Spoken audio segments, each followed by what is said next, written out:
बिस्मिल्लाहिर्रहमानिर्रहीम। नॉलेज के मुअज़्ज़िज़ दोस्तों, अस्सलाम वालेकुम। मुअज़्ज़िज़ नाज़रीन, आज तक दुनिया पर हुक्मरानी करने वाले 4 ही बड़े हुक्मरान गुजरे हैं, जिनकी हुकूमत बहुत वसीअ व अरीज़ थी।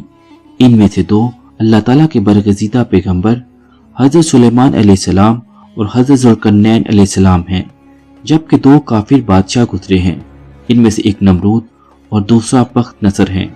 मुअज़्ज़िज़ नाज़रीन, आज की इस वीडियो में हम इन्हीं में से एक बादशाह यानी नमरूद के बारे में बताएंगे कि वो कब, कैसे और कहाँ पैदा हुआ और कैसे पला बढ़ा, और क्यों नमरूद की माँ ने नमरूद को दूध ना पिलाया, और कैसे अल्लाह ताला के हुक्म से एक मादा भेड़िया जंगल में नमरूद को दूध पिलाने आया करती थी। मज़ीद डिस्कस करने से पहले नए आने वाले मुअज़्ज़िज़ नाज़रीन से इल्तमास है कि इसी तरह की मज़ीद इस्लामी और तारीखी वीडियोस के लिए हमारे चैनल नॉलेज फैक्ट को सब्सक्राइब करें और बेल आइकन पर क्लिक करें।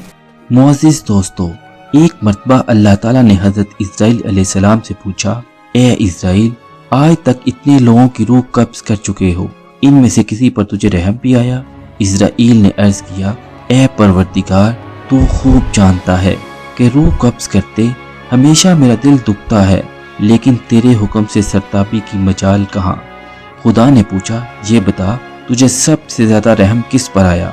हजरत इस्राईल अलैहिस्सलाम ने फरमाया, इलाही, एक ऐसी मौत जो बुलाए नहीं बोलती, और वो एक ऐसा गम है जो तन्हाई में भी मेरे साथ रहता है। एक कश्ती मर्दों और औरतों से भरी हुई समंदर में सफर कर रही थी। तूने हुक्म दिया कि इस कश्ती को फना कर दे। मैंने कश्ती को पाश पाश कर दिया।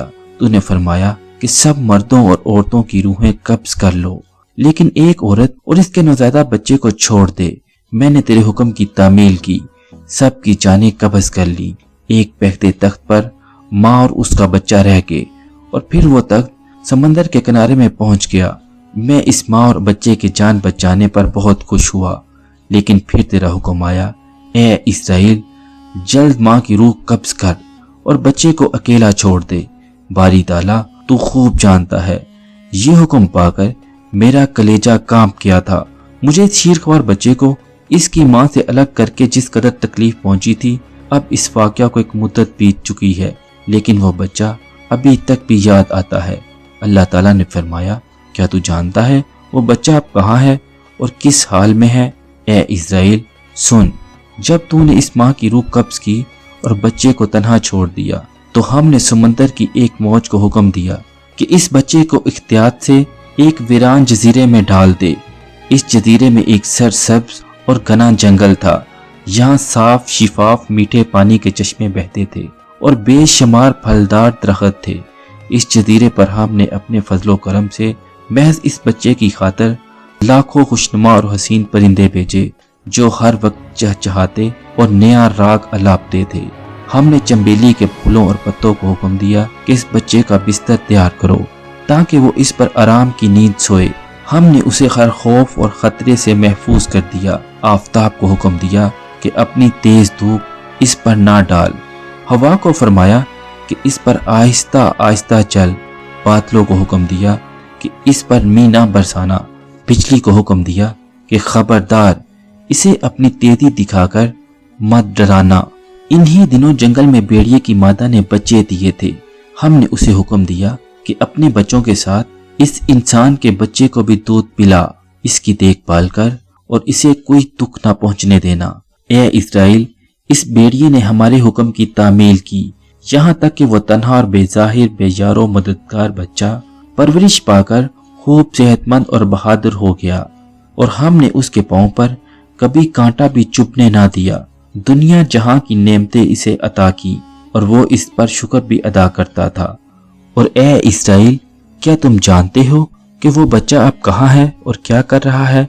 इस्राईल ने सजदा करते हुए अर्ज किया, तुझी को इल्म ए मेरे परवरदिगार। अल्लाह ताला ने फरमाया कि वो बच्चा नमरूद बन गया और इसने मेरे खलील इब्राहिम अलैहिस्सलाम को आग के अलाव में झोंका, और अब वो खुदाई का दावा करके लोगों को मेरी राह से हटाता है। ख़वातीनो हज़रात, नमरूद बाबल का हुक्मरान बना। आहिस्ता आहिस्ता ऐसा मुतकब्बिर और जालिम बना कि इसने रब्बुल इज़्ज़त की बराबरी शुरू कर दी। नाउज़ बिल्लाह। एक दिन ऐसा भी हुआ कि इसने खुदाई का दावा कर दिया और लोगों से कहने लगा کہ مجھے سجدہ کیا کرو، اور وہ ایسا ظالم بادشاہ تھا کہ اس نے پورے ملک کے غلہ اور اجناس کو اپنے قبضے میں لیا ہوا تھا۔ خوراک صرف اس کو ملتی تھی جو اس کو خدا مانتا تھا۔ معزز ناظرین، ایک دن حضرت ابراہیم علیہ السلام بھی غلہ لینے نمرود کے دربار میں پہنچے تو اس نے کہا کہ پہلے مجھے سجدہ کرو اور اپنا خدا تسلیم کرو، جب ہی میں تمہیں غلہ دوں گا۔ حضرت ابراہیم علیہ السلام نے بڑے دربار میں اعلان فرمایا کہ تو جھوٹا ہے اور میں صرف ایک خدا کی عبادت کرنے والا ہوں، وہ وحدہ لا شریک ہے۔ یہ سن کر نمرود آپے سے باہر ہو گیا اور آپ علیہ السلام کو دربار سے نکال دیا۔ نمرود حضرت ابراہیم علیہ السلام کی تبلیغ سے تنگ آ چکا تھا۔ ایک دن اس نے حضرت ابراہیم علیہ السلام کو اپنے دربار میں بلایا اور پوچھا، بتاؤ تمہارا رب کون ہے جس کی عبادت کی لوگوں کو تم تلقین دے رہے ہو؟ آپ نے فرمایا کہ میرا رب وہ ہے جو زندہ کرتا اور مارتا ہے۔ نمرود نے کہا کہ میں بھی زندہ کرتا اور مارتا ہوں۔ پھر حضرت ابراہیم علیہ السلام نے فرمایا کہ میرا رب مشرق سے سورج نکالتا ہے، اگر تو بھی اس پر قدرت رکھتا ہے تو سورج کو مغرب سے نکال کر دکھا۔ اس مناظرے کو اللہ تعالیٰ نے قرآن مجید میں اس طرح بیان فرمایا ہے۔ ترجمہ: اے محبوب صلی اللہ علیہ وآلہ وسلم، کیا تم نے نہ دیکھا تھا اسے جو حضرت ابراہیم علیہ السلام سے جھگڑا اس کے رب کے بارے میں کہ اللہ تبارک و تعالیٰ نے اسے بادشاہی دی، جبکہ حضرت ابراہیم علیہ السلام نے کہا کہ میرا رب وہ ہے جو جلاتا اور مارتا ہے۔ بولا، میں بھی جلاتا اور مارتا ہوں۔ ابراہیم علیہ السلام نے فرمایا، اللہ تبارک و تعالیٰ سورج کو مشرق سے نکالتا ہے، تو اس کو مغرب سے نکال کر دکھا۔ تو اس وقت قافلے کے ہوش اڑ گئے اور اللہ راہ نہیں دکھاتا ظالموں کو۔ خیر، نمرود پر حضرت ابراہیم علیہ السلام کی دعوت تبلیغ کا کوئی اثر نہ ہوا، الٹا اس نے اپنی فوج تیار کی اور حضرت ابراہیم علیہ السلام سے کہا کہ تم اور تمہارا رب میرے مقابلے میں آؤ۔ نمرود نے بڑا لشکر تیار کیا اور سورج نکلتے ہی میدان میں آ پہنچا۔ ادھر اللہ تبارک و تعالیٰ نے مچھروں کو حکم دیا۔ بڑے بڑے مچھر اس کثرت سے آئے کہ لوگوں کو سورج بھی نظر نہیں آ رہا تھا۔ اللہ تبارک و تعالیٰ کی یہ فوج نمرودیوں پر حملہ آور ہوئی اور تھوڑی ہی دیر میں ان کا خون تو کیا، ان کا گوشت پوست سب کھا گئے اور سارے کا سارا لشکر یہاں ہی ہلاک ہو گیا، بس ہڈیوں کے ڈانچے باقی رہ گئے۔ معزز دوستو، اس کے بعد اللہ تبارک و تعالیٰ کا کرنا یہ ہوا کہ ایک مچھر نمرود کی ناک کے راستے دماغ میں گھس گیا اور مغز کھانا شروع کر دیا۔ درد کی شدت سے نمرود پاگل ہونے لگا۔ دنیا بھر کے طبیب محل میں بلوائے گئے اور اس کا کوئی بھی علاج نہ کر پایا۔ نمرود نے اعلان کروایا، جو بھی میری اس بیماری کا علاج کروائے گا، میں اس کو اپنی پوری سلطنت میں سے آدھی سلطنت دے دوں گا۔ اس اعلان کے بعد بھی بہت سے طبیبوں نے علاج کیا، لیکن سب ہی بے بس رہے۔ خیر، اس نے اپنی تکلیف ختم کرنے کے لیے سر پر جوتے لگوانے شروع کر دیے۔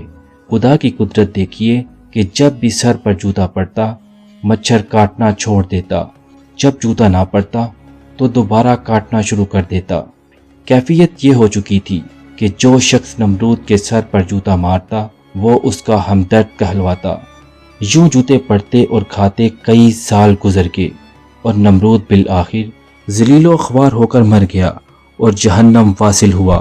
معزز دوستو، بے شک اللہ تبارک و تعالیٰ ہی ہمارا رازق، خالق اور مالک ہے۔ وہ جسے چاہتا ہے زندگی دیتا ہے اور جسے چاہتا ہے موت۔